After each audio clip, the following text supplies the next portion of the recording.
Programme timeline से गड आऊं आहियां असद मुमताज़ रेड।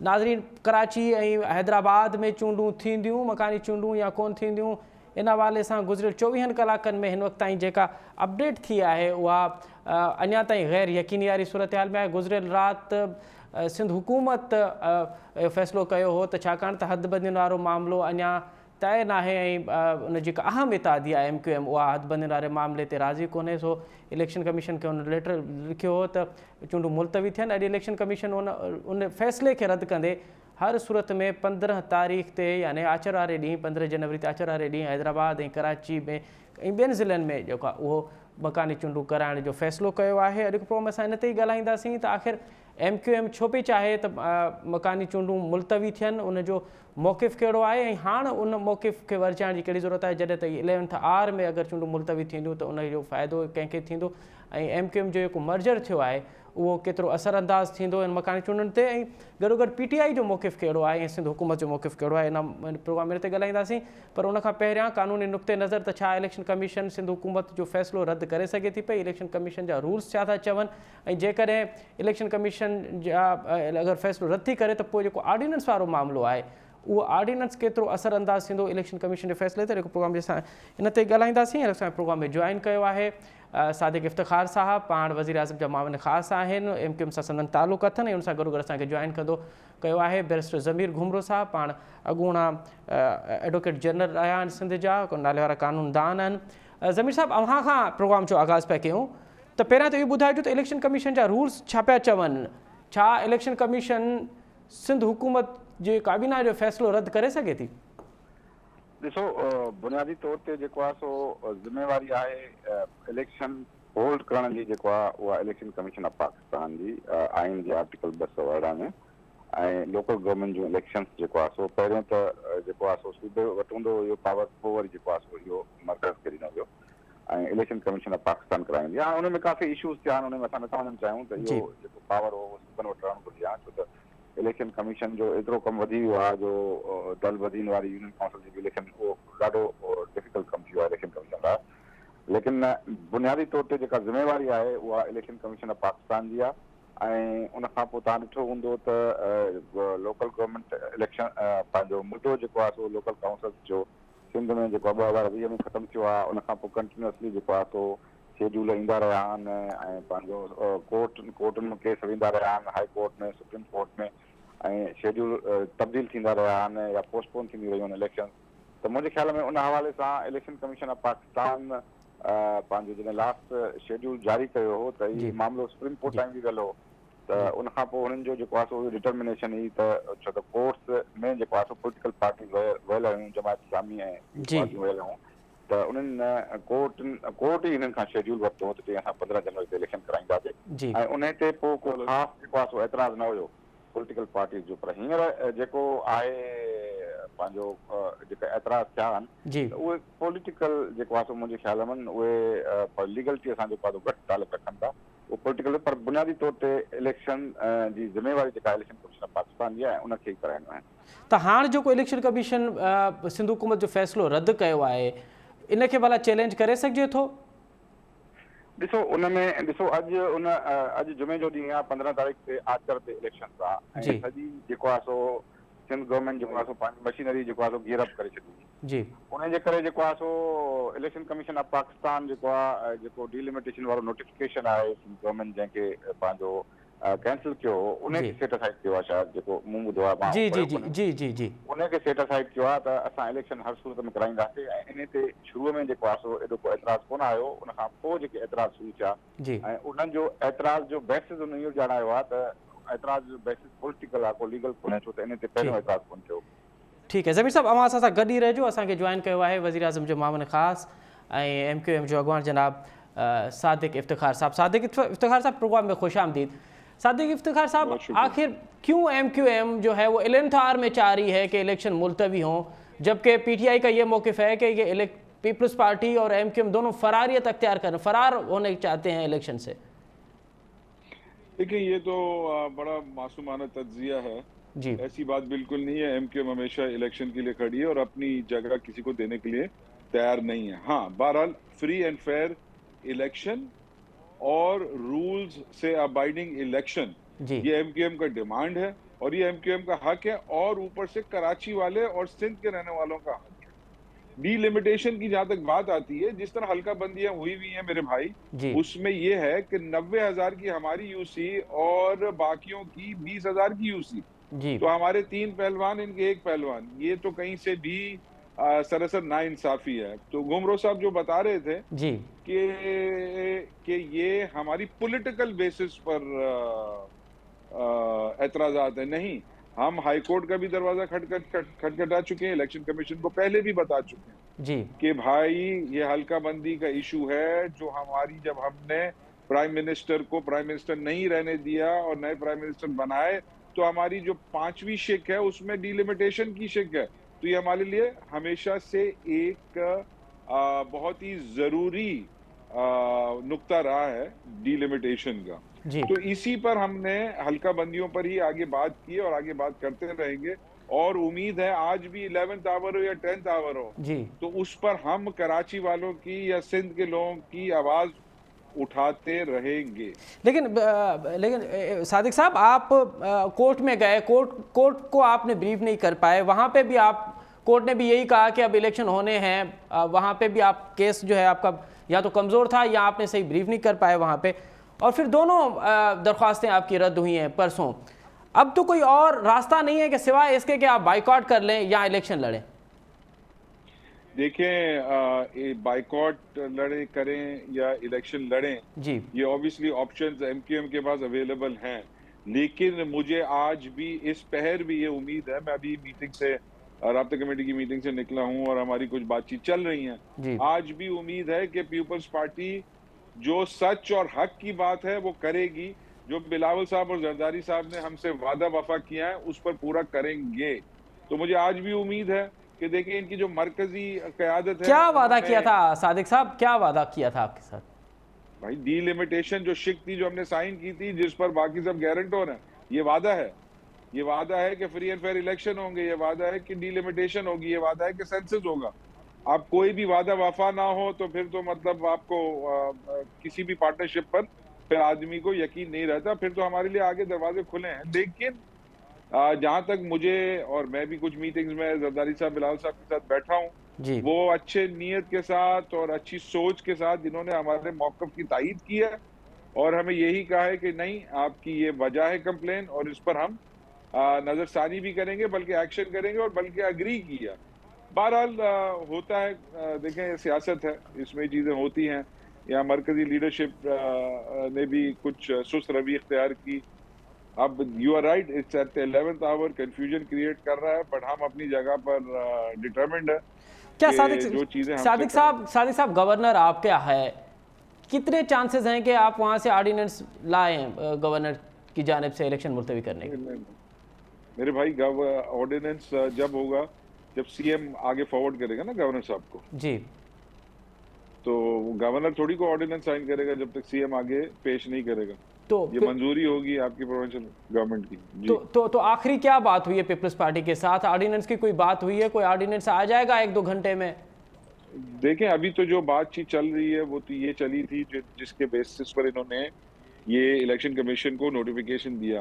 अब बहरहाल ये हट दर्मी है इलेक्शन कमीशन की भी, और ये एक इदारा है जिसकी हम बहुत इज्जत करते हैं, कि बगैर सुनवाई किए इन्होंने हमारी बल्कि पीपल्स पार्टी की नोटिफिकेशन को रद्द कर दिया। ये नहीं होता कि सुनवाई के बगैर फैसला हो जाए, अगली पार्टी को आप सुने और फिर फैसला करें, ये होता है इंसाफ का तरीका। बट इन्होंने ना पीपल्स पार्टी को बुलाया, ना एमक्यूएम को बुलाया, और अपनी तरफ से यकतरफा फैसला करके आगे इन्होंने इस नोटिफिकेशन को कैंसिल कर दिया।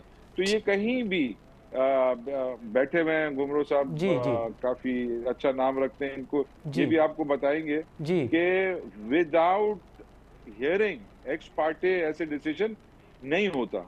बहरहाल अब इलेक्शन कमीशन की कुछ मजबूरियां होंगी या इन्होंने अपना कोई जहन बना लिया है जिसकी वजह से इन्होंने ये किया, ठीक है, बहरहाल वो देखेंगे। अच्छा ज़मीर साहब, ये बताइए कि अब क्या ऑप्शंस बचे हैं सिंध हुकूमत और एमक्यूएम के पास के इलेक्शन डिले हो जाएं या डिलिमिटेशन वाला मामला हो, वो हाल जब तक ना हो, इलेक्शन ना हो, अब क्या ऑप्शंस हैं?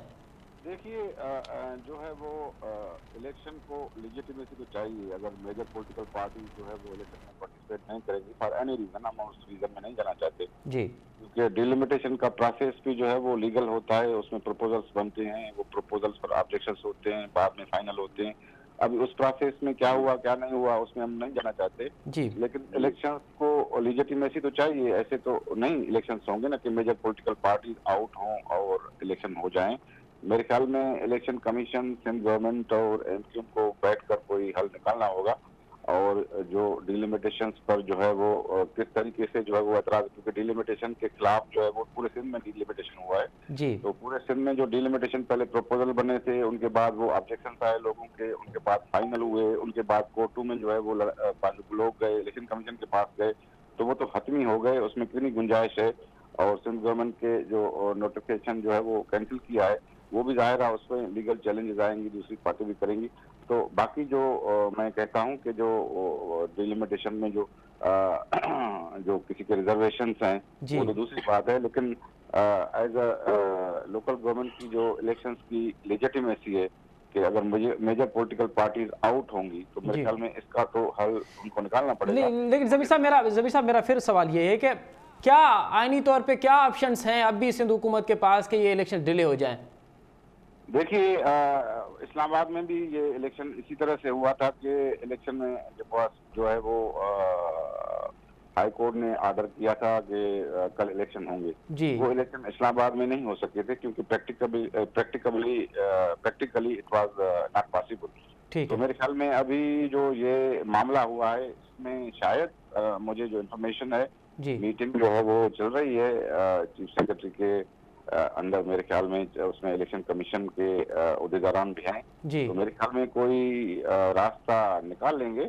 और क्योंकि ये बड़ा सेंसिटिव इशू है, इसमें मुख्तलिफ कम्युनिटीज इन्वॉल्व हैं, मुख्तलिफ पॉलिटिकल पार्टीज कराची में इन्वॉल्व हैं, तो मेरे ख्याल में इस इशू को रिजॉल्व करना चाहिए। अगर थोड़ी बहुत इलेक्शन में जो है वो होती है, लेकिन election commission is taking very seriously क्योंकि वो उन्होंने शेड्यूल 3-4 जो है पहले ही मुलतवी किए हैं और हाई कोर्ट ने इनको जो है वो बहुत जो है वो मेरे ख्याल में सख्त डायरेक्शन जारी किए थे कि आप शेड्यूल क्यों नहीं जारी कर रहे हैं, क्योंकि दूसरी पॉलिटिकल पार्टीज वो फेस कर रहे हैं जैसे जमात इस्लामी है या पीटीआई है कि इलेक्शन जल्दी में जो है वो कराएं।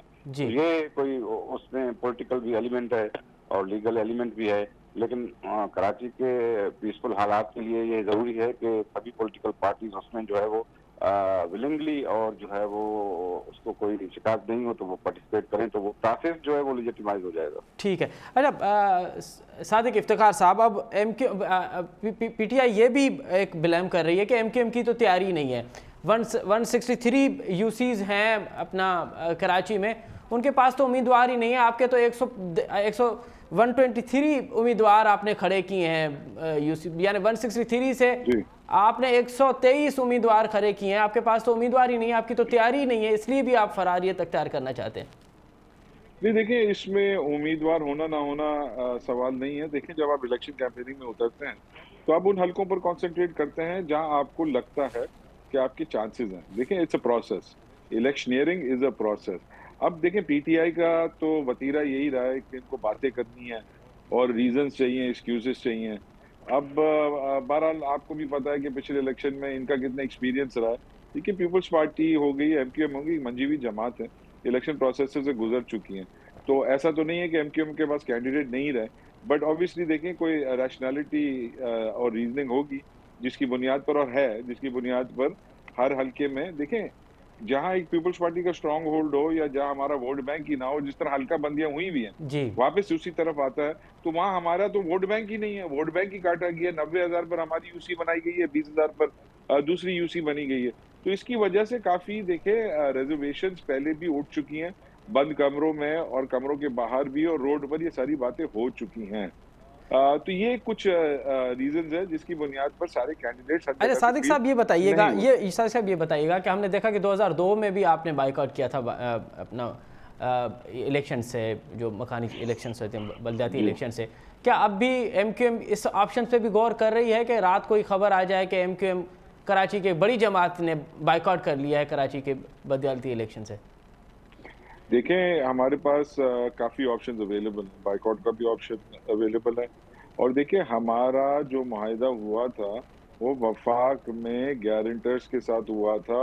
जो पीडीएम की पूरी जमातें थी उसके सारे बड़े लीडरान ने हमारे डॉक्यूमेंट पर दस्तखत की हैं, जी और जरदारी साहब और बिलाल साहब की भी इंडोर्समेंट है। तो जी देखें, हम तो जामिनों को कसूरवार ठहराएंगे और उन्हीं को हम रिक्वेस्ट कर रहे हैं कि इस मसले का हल निकालें। वरना देखिए, जिस मकसद से हमने इस हुकूमत ज्वाइन की, जिससे हम एक एम्पावर्ड बल्दियाती सिस्टम, निज़ाम, सेंसेस आप जो इम्प्लीमेंट कराएं, जी और अगर ना करा सकें तो फिर हमारा तो हुकूमत में रहने का भी कोई रैशनैलिटी समझ नहीं आती। तो बहरहाल एमकेएम के लिए दरवाजे खुले हैं। हम एक इंडिपेंडेंट पॉलिटिकल पार्टी हैं, हम किसी पार्टी में जम तो नहीं हुए हैं।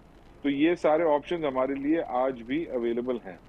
ज़मीर घुमरो साहब, आपको नज़र आ रहा है कि इतवार वाला दिन इलेक्शन का दिन होगा? मेरे ख्याल में बहुत डिफिकल्ट होगा। ये अभी जो मामला हुआ है, क्योंकि ये सूबे की दोनों बड़ी पार्टीज हैं, उनको भी रिप्रेजेंटेशन है, पीपल्स पार्टी और एमक्यूएम, वो इत्तेहादी भी हैं। तो इलेक्शन कमीशन और पाकिस्तान के साथ जो है वो मेरे ख्याल में पाकिस्तान पीपल्स पार्टी मैटर्स टेकअप करेगी। और इलेक्शन कमीशन अगर, क्योंकि कोर्ट्स के हवाले से जो डायरेक्शंस आए हैं वो इलेक्शन कमीशन को बहुत सख्त आए हैं। उनका मसला ये है कि डिलिमिटेशन जो है वो काफी अरसे से फाइनल हो गई है, वो कहते हैं कि फाइनल है। और यहाँ डिलिमिटेशन पर जो है वो पॉलिटिकल पार्टी जैसे एमक्यूएम वो उनको एतराज़ात हैं। तो मेरे ख्याल में ये इशू किसी न किसी लेवल पर हल होगा। और संडे को मैं नहीं समझता कि ये पॉसिबल होगा कि इलेक्शन हो जाएं। जैसे सिंध गवर्नमेंट ने जो है वो डिलिमिटेशन को कैंसिल कर दिया है और उसके बाद जो है वो इलेक्शन कमीशन पूरी तौर पर इजलास में चली गई है। अगर इलेक्शन होंगे तो मेरे ख्याल में इलेक्शन कमीशन को सोचना चाहिए, इलेक्शन आवाम के लिए होते हैं। इलेक्शन तो अगर आवाम नहीं होंगे तो वो इलेक्शन का के उसकी लीजिटिमेसी नहीं होगी। मेरे ख्याल में सादिक साहब जो कह रहे थे कि जो है वो सभी पार्टीज को जो है वो उसमें पार्टिसिपेट करना चाहिए। अगर इलेक्शन में लोग नहीं होंगे और मेजर पॉलिटिकल पार्टीज आउट होंगी, वो कहते हैं कि भाई ये हम हल करें तो फिर करें। तो मेरे ख्याल में इलेक्शन कमीशन के लिए ये बड़ा चैलेंज है कि संडे को और संडे को अगर इलेक्शन होते हैं तो मेजर पॉलिटिकल पार्टीज अगर आउट हैं, ठीक है, तो बड़ा मसला तो होगा। अरे सादिक साहब, अगर इतवार को इलेक्शन हो जाते हैं तो फिर पीर को एमक्यूएम के पास इम्कानी तौर पे क्या ऐलान आएगा? क्या वफाकी हुकूमत का ऐसा होगी या कोई तीसरी खबर भी आ जाएगी? देखिए, उम्मीद तो मुझे यही है। देखिए, जिस तरह ये घुमरो साहब ने आपको समझाया जी कि इलेक्शन प्रोसेस है आवाम का। जी, क्या आज आप कराची में जब जाते हैं तो आपको कहीं से भी इलेक्शन का माहौल नजर आ रहा है? इसका जवाब है नहीं। किसी भी पॉलिटिकल पार्टी ने अपनी कैंपेनिंग ही शुरू नहीं की है, चाहे वो पीपल्स पार्टी हो गई, एमकेएम हो गई, इवन पीटीआई होगी, जमात इस्लामी ने इनके इन्वेस्टर्स थे काफी जिन्होंने खर्चा किया हुआ है, बट उसके अलावा बाकी पॉलिटिकल पार्टी की तो कोई तैयारियां हुई नहीं है। क्योंकि एक सोचा ही नहीं जा सकता कि इस बेसिस पर, जो कि इतनी एक ऑब्वियस चीजें हैं और मेरिटोरियस चीजें हैं जिसके ऊपर फैसला हो सकता था, अभी तक फैसला इम्प्लीमेंट नहीं हो सका। बहुत शुक्रिया सादिक इफ्तिखार साहब, ज़बीर घुमरो साहब। नाज़रीन, नवा कराची में बल्दियाती चूंडूं थींदियूं या कोन थींदियूं अञा ताईं का हतमी ॻाल्हि नथी चई सघिजे। गुज़िरियल राति सिंध हुकूमत जे फ़ैसिले खे अॼु इलेक्शन कमीशन रद्द कंदे चयो आहे त चूंडूं 15 जनवरी ते ई थींदियूं। ऐं ॿी अफ़वाह इहा पई हले त कहिड़े बि टाइम गवर्नर सिंध जेको आहे उहो ऑर्डिनेंस जारी करे सघे थो। उन हवाले सां बि थोरी देरि पहिरियां शर्जील मेमून जो इहो मौक़िफ़ आयो आहे, जेको सूबाई वज़ीर आहे, उन इहो मौक़िफ़ ॾिनो आहे त चूंडूं पंहिंजे वक़्त ते ई थींदियूं ऐं चूंडुनि खे मुलतवी करण बाबति गवर्नर जे को बि गवर्नर जो ऑर्डिनेंस जेको आहे उहो न पियो अचे। त आख़िर छो बार बार कराची जे चूंडुनि जे हवाले सां इहा टैक्स इस्तेमालु कई पियो वञे त उन्हनि खे मुलतवी कयो पियो वञे, ऐं मुतहदा आख़िर छो पई चाहे त कराची जूं चूंडूं मुलतवी थियनि? इन हवाले सां पीटीआई सिंध असेंबली जो आॾो पंहिंजो एहतजाज बि रिकॉर्ड करायो आहे। इन तमामु तर मामलनि ते ॻाल्हाईंदासीं त पीटीआई जो कहिड़ो मौक़िफ़ आहे ऐं आख़िर छो पीटीआई चए थी पई त चूंडूं जेके हदबंदियूं आहिनि उहे जेके मुक़ररु हिन वक़्तु जेके हदबंदियूं आहिनि उन्हनि ते चूंडूं थिए ऐं 15 जनवरी ते चूंडूं थिए। इन ते प्रोग्राम में मौक़िफ़ वठंदासीं। असांजे प्रोग्राम में जॉइन कयो आहे फिरदौस शमीम नक़वी साहब, पाण अॻूणा सिंध असेंबली जा अपोज़िशन लीडर आहिनि, पार्लियामानी लीडर आहिनि तहरीक इंसाफ़ जा। फिरदौस शबीर मक्की साहब, प्रोग्राम में खुश आमदीद।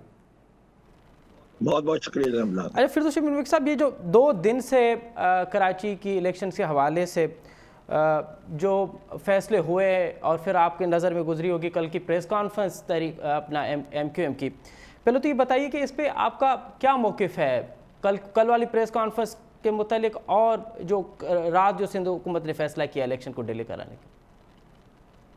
ये पहली चीज़ तो है, मेरा ख्याल से जो कुछ भी है, अब मैं समझता हूँ कि ये 3 नहीं 4 भी हो जाए ना इनके फैक्शन जमा, जी इनका वक्त खत्म हो चुका है।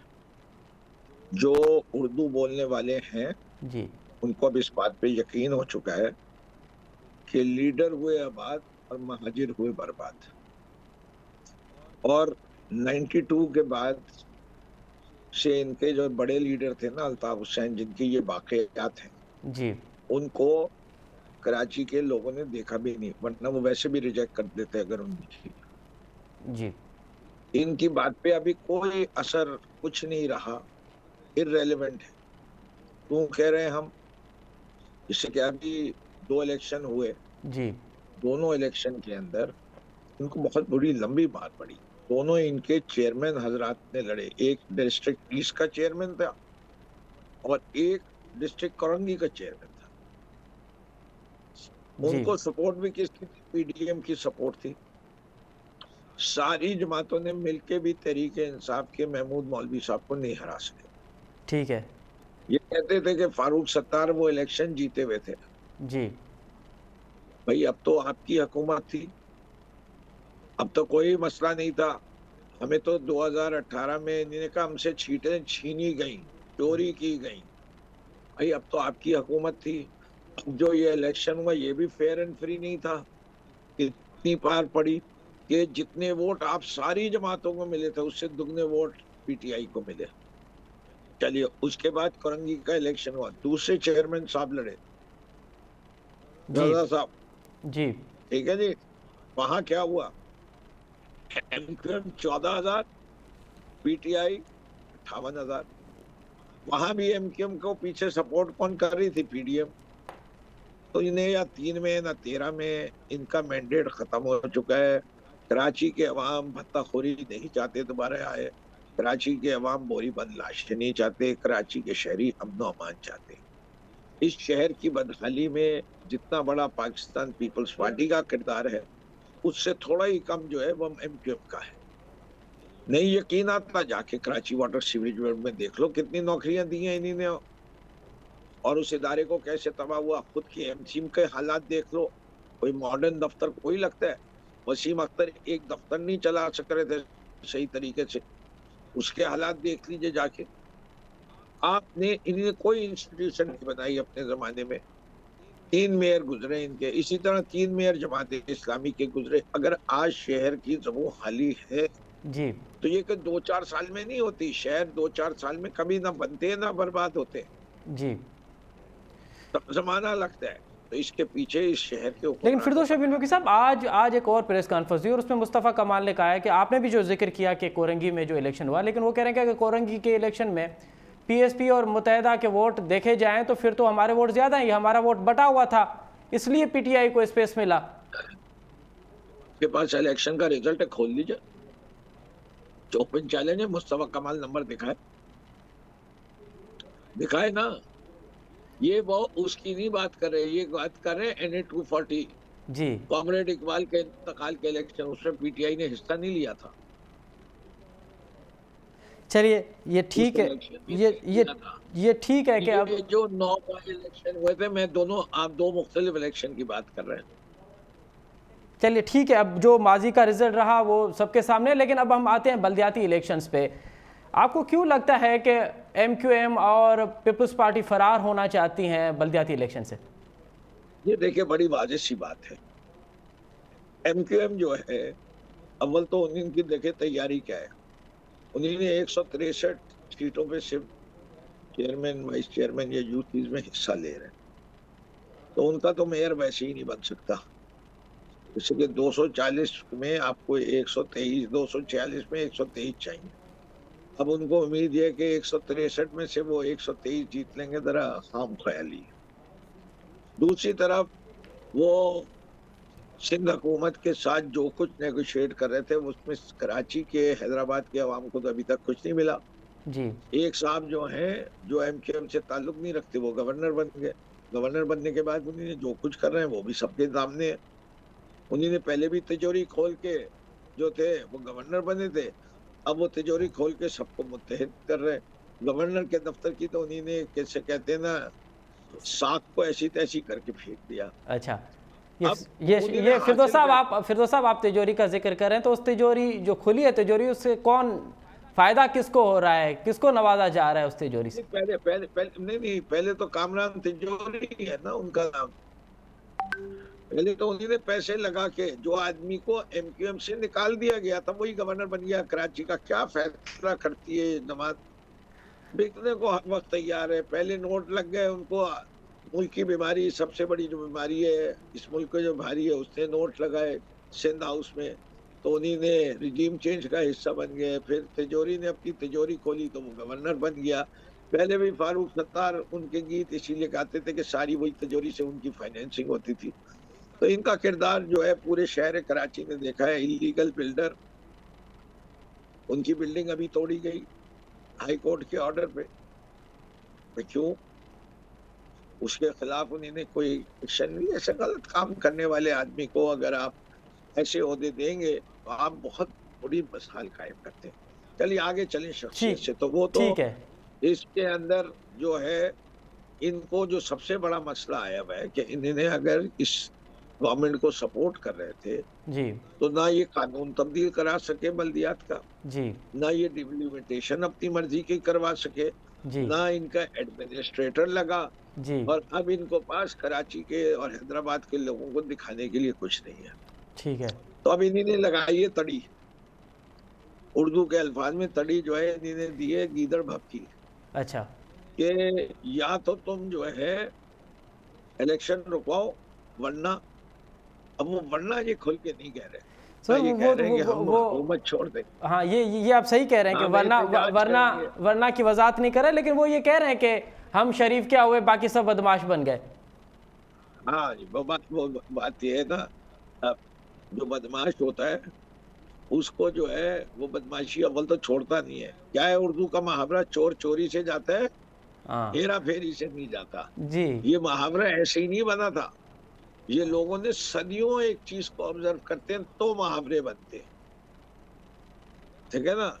पढ़ोगे, लिखोगे, बनोगे नवाब, और क्या होगे जी। अच्छा चलो फिरदौस साहब, ये जो शरीफ बन गए हैं, ये जो शरीफ बन गए, इनकी इस पे जरा कमेंट कीजिएगा कि इनकी शराफत अब क्या मुस्तकिल है या फिर आने वाले दिनों में हमें कुछ और भी सुनने में आएगा? वाह भाई, आप क्या अजीब सवाल पूछ रहे हैं आप। अभी तो दावा शराफत किया था कि एक जो आदमी वहां बैठा था उसने कहा हम देखते हैं तुम इलेक्शन कैसे कराते हो, हम सारे फैसल बंद कर देंगे। दोबारा ही वो बदमाशी पे आ गए। ये कौन सा तरीका कार है भाई? आपके हम अदालतों का दरवाजा खटखटा चुके। फिरोज साहब आपकी आवाज जो है इलेक्शन होने नहीं देंगे जी। ये बदमाशी की, बदमाशी पे तो ये पहले रोजे अव्वल इत्तेहाद अभी बना नहीं है और ये दोबारा बदमाशी पे आ गए। आगे चल के वो ठीक है बोरी बंद लाशें भी आएंगी, तभी आएगा। इसकी कौन जमानत लेगा कि पहले जो बोतल से जिन निकला था उसको इतनी मुश्किल से बंद की है, वो दोबारा निकालने की कौन कोशिश कर रहा है?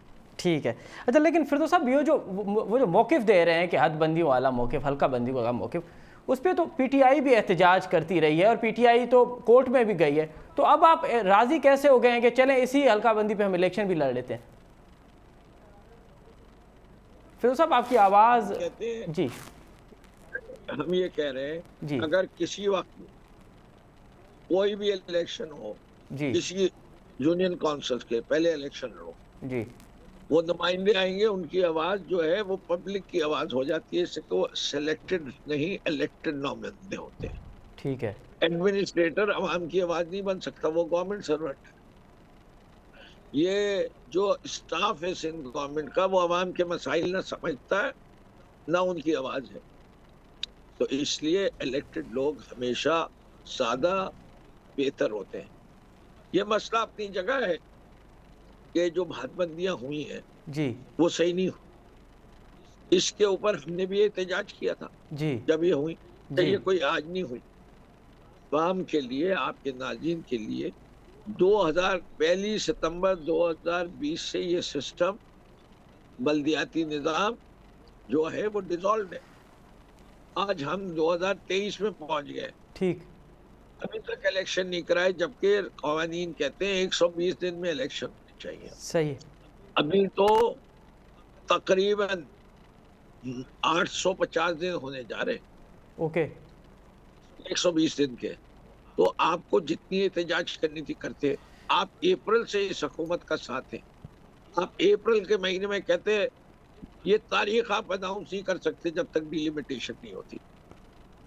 इसलिए मार्च की इलेक्शन कमीशन ने तो मार्च की तारीख अनाउंस की थी। ठीक सिंध हुकूमत ने कहा मार्च में नहीं कर सकते, 2 जुलाई की तारीख उन्हीं ने दी थी। ठीक है, फिर नहीं वो देते। हाँ, फिर वो बरसात वाला मामला। अच्छा फिरदौस साहब, ये बताइए कि अब क्योंकि 11th आवर में हैं हम, और ये जो इलेक्शंस होने जा रहे हैं उस पर आर्मी नहीं होगी, रेंजर्स और पुलिस होगी, और पुलिस जो है वो सिंध हुकूमत के मातहत है, और आप इन्हीं हल्का बंदियों पे इलेक्शन भी लड़ने जा रहे हैं, तो कल रिजल्ट कुछ भी आए आपको काबिल कबूल होगा? नहीं जी, हम बड़े वाजे हैं। इलेक्शन का मतलब ये नहीं है कि आवाम को धोखा दिया जाए। इलेक्शन का मतलब है साफ शफाफ election, transparent election, fair and free election. अगर ये फेयर एंड फ्री इलेक्शन नहीं होगा तो एहतजाज होगा। ये नहीं है कि यहाँ कह दिया जाए कि जी देखिए हमने तो इलेक्शन करा दिया और आप ठप्पे भी लगाएं, धांधली भी करें, बैलेट के डब्बे भी भरे, जैसे आपने जी पहले फेज के इलेक्शन में किया था। जी, लेकिन वही है ना, वही है ना कि फिरदौस साहब, आपको इलेक्शन कमीशन पे भी, इलेक्शन कमिश्नर के खिलाफ भी जो आपकी क़यादत बयानबाजी करती है या उसको आप हेट करते हैं। अब यहाँ पे सिंध हुकूमत है, पुलिस सिंध हुकूमत के मातहत है, आर्मी आ नहीं रही, तो फिर ये जो रिजल्ट वाला सवाल होगा, ये तो फिर और मतलब रिजल्ट आने के बाद तो एक और कहानी फिर खुलेगी। जी, जो भी कहानी खुलेगी, कोई तो पब्लिक का नुमाइंदा आएगा, कोई तो पब्लिक का की तरफ से को जवाब दे होगा। हमें ने अभी भी जितने इलेक्शन लड़े जी धांधली के बावजूद जीते हैं, और हमें अब भी यकीन है कि हमारा वोटर इस बात को पहचानता है, और आपके प्रोग्राम के तवज्जुह से मैं उसको वोटर को यकीन दिला रहा हूँ कि अब के ये बड़ी खुल के धांधली करेंगे।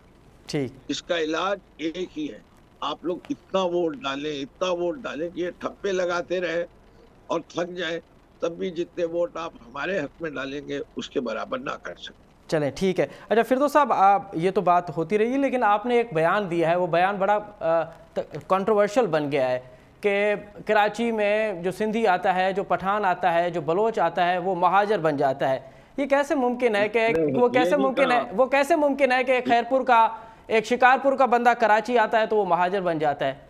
ये नहीं, अयाज साहब, मेरे बयान ये नहीं था। मेरा बयान, मैं दोबारा से आपके जरिए सुना, मैंने कहा कि मेरे माँ बाप ने हिजरत की थी। जी ठीक है जी, मैं तो सिंधी हूँ और मैं कराची का हूँ और मैं पाकिस्तानी हूँ। ठीक है। अगर आज जी कोई नौकरी करने के लिए पेशावर से आता है तो वो तो अपने आप को महाजिर कह सकता है। कोई अंदरूनी सिंध से, खैरपुर से कराची तशरीफ लाए नौकरी की खातिर, तो वो ये कह सकता है मैं तलाश रोजगार के लिए हिजरत करके कराची आया हूँ।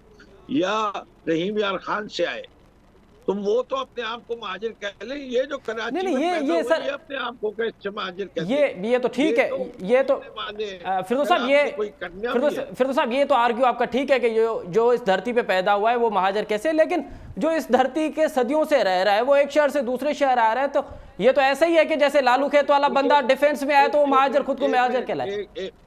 एक मिनट बरादर मोहतरम जी, ये महाजिर की पहले कहाँ से आई है? रसूल अल्लाह मक्के से मदीने गए थे, जो उनके साथ मक्के से मदीने गए उन्हें क्या कहते हैं? महाजिर। जो मदीने में रहते हैं उनको क्या कहते हैं? अंसार। मुल्क तो नहीं तब्दील किया था। नहीं, ठीक है हमारी शमी- रवायत ये फिरदौस साहब ये ठीक है, लेकिन एक बंदा जो सदियों से इस धरती में रह रहा है, इस धरती का सन ऑफ सोइल है, आप जो बात वो इस कह रहे धरती हैं, के शहर पे अगर आप ये कह रहे हैं, मैं आपकी बात को सही मान रहा हूँ ना। अगर आप मतलब उस तरह से लेना चाह रहे हैं कि जी वतन जब तक एक है, मुल्क एक है, तो हिजरत नहीं है।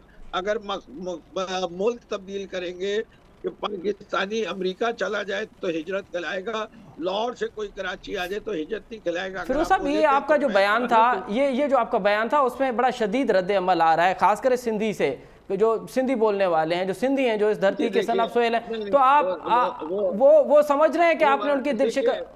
फयाज साहब, मैं आपके प्रोग्राम से फिर वाज़ेह तौर पे कह रहा हूँ कि मैंने क्या बात कही है कि जो लोग अपना शहर छोड़ के किसी और शहर में आते हैं वो हिजरत करके आते हैं। अगर आप और उसके अंदर, मैं तो कहता हूँ हम सब पाकिस्तानी हैं, हमें पूरे पाकिस्तान में घूमने का हक है। ये मैं अगर आप कहें ठीक है, हम तो मैं ये पाकिस्तानी कहता हैं, हूँ लेकिन हम सिंधी भी हैं सर, हम तो एक मिनट, अगर यहाँ से सिंध के शहर से कोई आदमी इस्लामाबाद भी चला जाए तो वो सिंध से हिजरत करके इस्लामाबाद गया या सिंधी है इस्लामाबाद में रहता है तो उसका हक है। मैंने ये कब कहा कि हक नहीं है किसी का? किस एक जुमले से जी, वो ये कह रहे हैं कि मैंने उनका हक खत्म कर दिया या पाकिस्तानियत खत्म कर दी?